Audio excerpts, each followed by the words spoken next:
All right, let's jump right in. Today, we're tackling one of the biggest, most profound questions you can possibly ask. What is consciousness? We're about to go on a fascinating journey, one that bridges the deep wisdom of ancient spiritual masters with the amazing, cutting edge tools of modern science. I mean, on one level, it's simple, right? It's the feeling of being you. It's the taste of your morning coffee, that feeling of pure joy, the little voice inside your head that's listening to me right now. But trying to actually define it, to pin it down in a way everyone agrees on, well, that's turned into one of the single greatest challenges in all of science. And this challenge has really led us to two completely different ways of looking at the problem. On one side, you've got the view that consciousness is basically a trick of the brain, a really clever illusion created by billions of neurons firing away. But on the other side, there's this ancient idea that suggests it's something way, way more fundamental, maybe even the fabric of reality itself. Okay, so let's get into it. This mystery actually has a name in science and philosophy. They call it the hard problem of consciousness. And it's called hard for a very good reason. Explaining why we have this rich, subjective, first-person experience is incredibly difficult if you're only looking at the physical stuff. The brain, the neurons, the chemicals. Just think about it for a second. We can stick your head in an fMRI machine and watch which parts of your brain light up when you see the color red. We can map the electrical signals, but that doesn't tell us why you have the inner feeling of redness. It's a huge gap. We know a lot about the mechanics of the brain, but almost nothing about the why of the experience itself.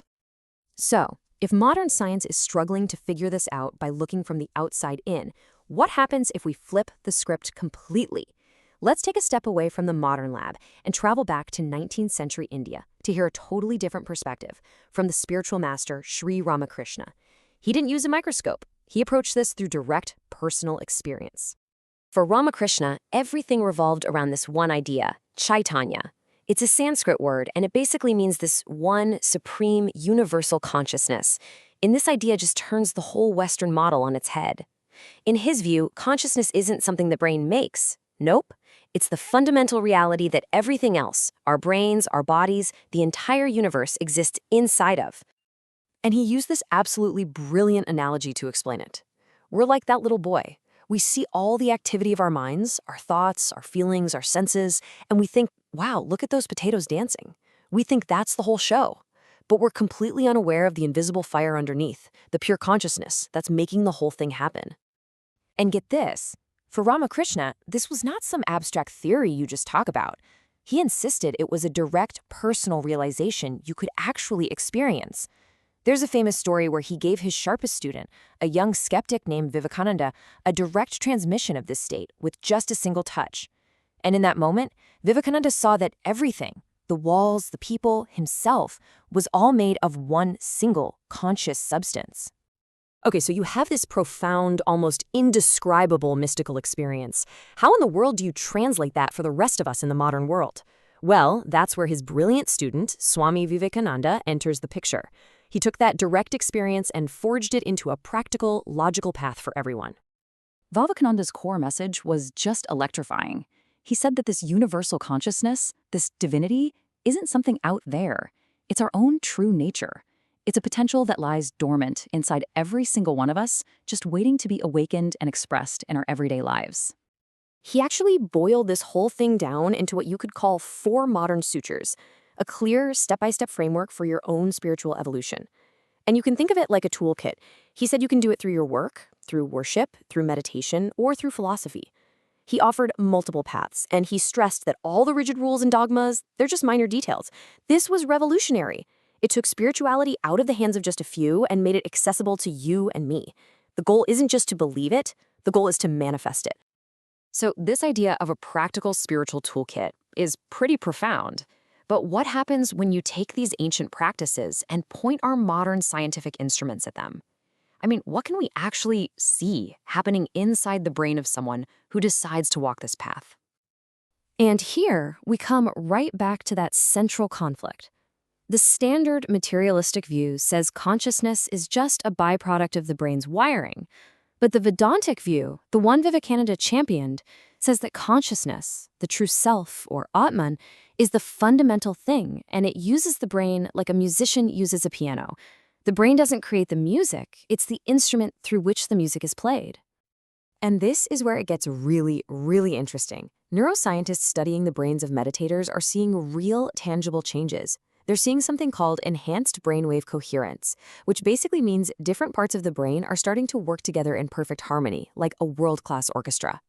They're seeing increased neural plasticity, which is the brain's amazing ability to physically rewire itself. So, by consistently training our attention, these ancient practices seem to literally strengthen the brain circuits for focus and self-awareness, leading to a measurable sense of well-being.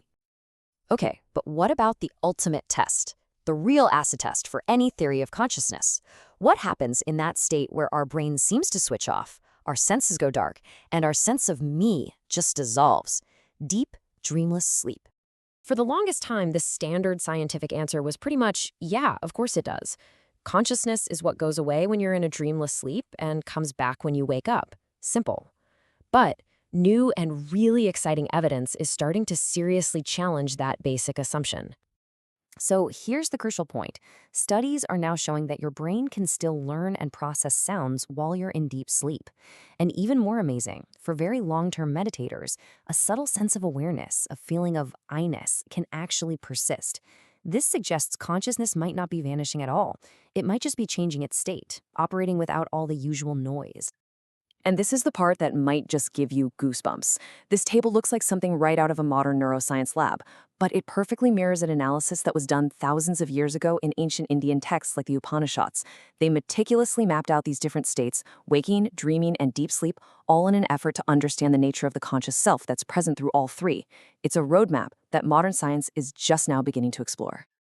So what we're really witnessing here is a revolutionary moment. It's this incredible convergence of ancient, detailed maps of the mind and the sophisticated modern tools that can actually explore those maps. And it's creating a radical new understanding of what consciousness is and what we as humans are capable of. You know, Vivekananda argued that human evolution itself is shifting gears. He believed we're moving beyond a simple survival of the fittest into a brand new phase where the whole point is the conscious manifestation of that divinity we have inside us through things like service, concentration, and self-mastery. Which brings us to this powerful blessing from Sri Ramakrishna. May your consciousness be awakened. This isn't just a sweet saying, it's a profound call to action. It's an invitation to every single one of us to begin our own inner exploration, to turn our attention away from the dancing potatoes and toward the fire underneath. And that's really the final thought we want to leave you with. This whole journey, from ancient sages to modern labs, isn't just some abstract philosophical exercise. It's a deeply practical question about unlocking the incredible, untapped potential of your own mind. So, if that infinite power really does lie within your own consciousness, what's it going to take to awaken the giant?